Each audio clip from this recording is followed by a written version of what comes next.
Anything difficult where you have to think is good for your brain. If you ask Usain Bolt, how do I get stronger legs? Run. It's intuitive. But the flesh in our skulls, it's meant to think and feel. And that is the power of self-growth. And it's a thinking machine, it's a thinking flesh that you actually have to use or to protect itself, because it's an energy hog, right? It's 3 pounds, but uses 20%. If you're not using parts of it, it'll program itself to let those parts of the garden wither. So the diversity of thinking and the depth of thinking, just one level past what you're used to, is the way to keep the whole garden flourishing. And it is a garden in there. There's chemicals, there are things moving, there are different types of brain cells. It's not just neurons. So I always try to give that metaphor analogy, if you will, that it's a garden and you have to irrigate it and stimulate and tend to all the corners, particularly the ones you're starting to neglect. Maybe it's your left hand. Getting out of the box and engaging the recesses of your mind is the most important thing. And then you have then the creative things happen. You don't just sit down and have them happen. You got to work and dream and go hard, and on top of that, something creative can happen. So now we have the understanding that the brain is meant to think. The brain is also meant to command your body to move. And absolutely, the minute you don't use your left hand, the right parietal lobe with the motor strip says, I'm not getting used much. I'll shave down that density of those brain cells a little bit. So that's where movement's important. So simple things like getting the mouse, using the mouse with your left hand and using your phone with your left hand. It's a powerful technique. And then the other thing is navigation. When you see old people and they lose their way home, well, that has a particular address also. Many things are global in the brain, but navigation is in the temporal lobe, and they have dementia in that area. Navigation also is spatial awareness, is a function of the brain, and sometimes when we're on our phones too much, we don't have that. So my kids, I tell them, don't look down. Not religiously or adamantly, but try to just remember our route and just look up and see how far you can get. I think those habits will help us as we get less young. And those are practical things we can do during the day.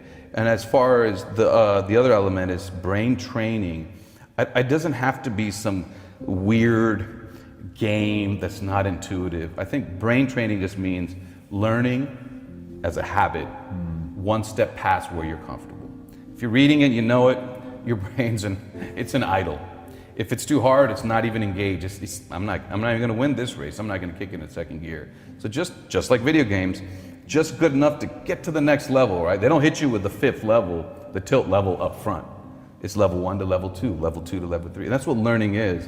So despite your knowledge and intellect, it's just that level right beyond you that is brain training. So you don't have to buy an app, you just have to challenge yourself and think. Right. The way I think habits function, these are my ideas, is that because it's such an energy hog, it wants to be efficient. So this whole myth about you only use 20% of your brain, no, we use 100% of our brain, and pictures show that. But to get things done, we might only use 15. To get something complicated done, we might only use 35. Otherwise, you wouldn't be an efficient animal or a human in the savannah if you couldn't really control this important, but not having it in 5th gear all the time is an evolutionary strategy, in my opinion. So I explained to my kids, okay, so then it falls into ruts, because efficiency is about ruts, like dominoes falling in a certain path. And the best way I can explain it is, as you grow, the brain, the way the electricity flows, the way the connections prioritize, is a bit like skiing down a mountain. It starts creating these electrical grooves of sort, where if you see something, you see a cliff, fear, it goes down a certain path. And every time you do that and you've reinforced it, it actually becomes less expensive energy-wise to follow and fall into that habit. So these pathways, these habits in our mind, these rituals, these things that are good for us, we want to hold on to those. But a lot of them have become deeply carved, routes down the mountain. And filling those in, burying them, and finding healthier ones is going to be an energy expending process.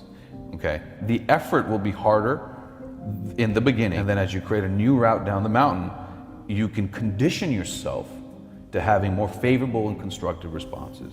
That's the best way I can explain is why effort will lead to change, and your most effort will be spent in the beginning, and then you can change your emotional and cognitive responses by conditioning yourself to find a different route down the mountain. Okay, you talked about something I'd never heard of before. You called it electrical plasticity. Is that what you're trying to disrupt? Yeah, exactly. So that's fucking interesting. So wait a second. So if I'm disrupting the electrical, we're resetting it, changing the oscillations.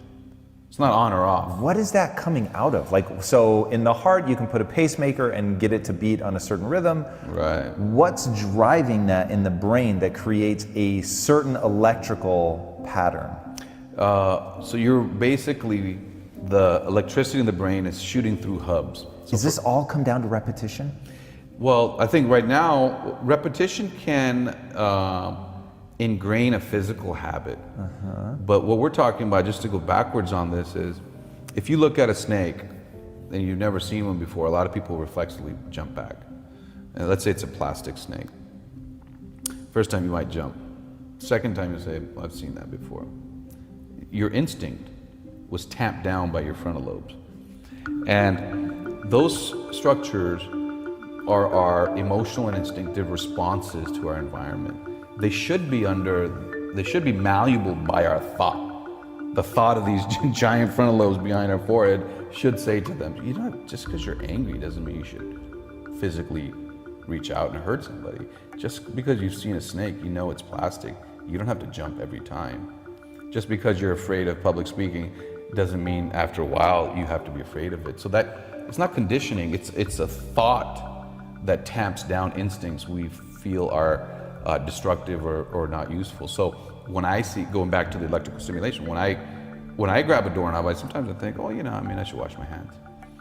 But if I grab a doorknob and go wash my hands 80 times, the frontal lobe is having a hard time tamping down those emotional hubs. And we can drill a hole and put a catheter into these subcortical structures. They're like nodules within the web of neurons. And electrical tickling of that will snap the patient out of this obsessive compulsive disorder. Does it last? It lasts. Get the fuck out of here. Deep brain stimulation. You'd love this topic, but depression, OCD, and obesity, the drive to eat, it can all be modulated, and they're all housed near each other. That speaks to what they are, is an imbalance of the emotional drive with the ability for the frontal lobes to tamp down some of these instincts. It's instinctive to eat. Sometimes it can feel instinctive to be depressed. And sometimes obsessive compulsion is a part of our brain, and it's a natural part of our brain. It's okay to have those feelings. When you have them too much, the imbalance isn't just electrochemical in those emotional hubs, it's the frontal lobes not accessing their potential to tamp down some of the emotions. To keep the flesh healthy, you have to irrigate it. And that has to do with your brain arteries.